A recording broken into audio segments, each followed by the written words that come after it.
புனர்பூசம் 4ஆம் பாதம், பூசம் மற்றும் ஆயில்ய நட்சத்திரங்களை உள்ளடக்கிய கடகராசி நேயர்களே.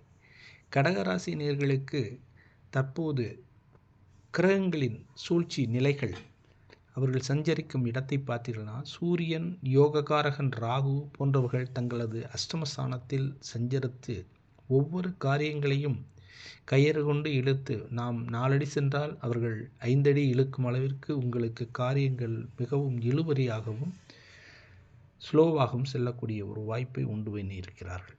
மேலும் தங்களது ராசிக்குள்ளே குரு பகவான் வக்கரமாக செஞ்சிருப்பதால் அதுவும் ஒரு இடர்நிலையை தருகின்றது. ஆகவே எந்த ஒரு காரியங்கள் எடுத்தாலும் இழுபறியாகவும் மற்றும் தடங்களாகவும் தாமதமாகவும் ஏற்பட்டு கொண்டிருக்கிறது.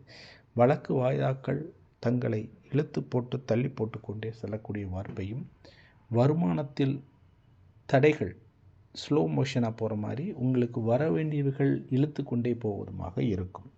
தாங்கள் மேல் அதிகாரிகளிடம் சற்று அனுசரித்தும் கோபத்தை அடக்கியும் ஆள்வது மிகவும் நல்லது.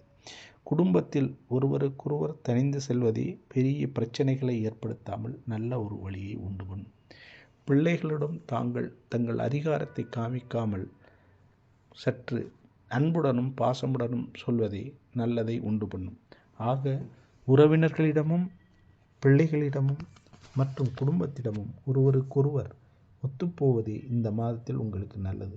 ஆக பொதுவாக சொல்லப்போனால், நல்லதை சொல்லவில்லை என்று சொல்லாமல், பொதுவாக சொல்லப்போனால் இந்த கடகராசிக்காரர்களுக்கு இந்த மாதம் என்பது ஒரு சேலஞ்ச், ஒரு எதிர்கொள்ளும் எப்படி என்று பார்க்கும் ஒரு வாய்ப்பை உண்டு பண்ணும். நீங்கள் அதற்கு சற்று தனிந்து போனால் அது உங்களுக்கு மலர் தூவி வரவேற்கக்கூடிய ஒரு நல்ல மாதமாக அமையும்.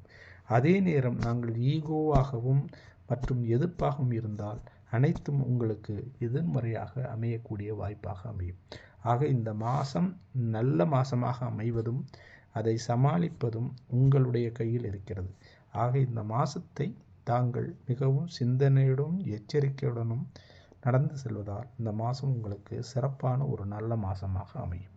வாழ்க வளமுடன். வணக்கம். நன்றி.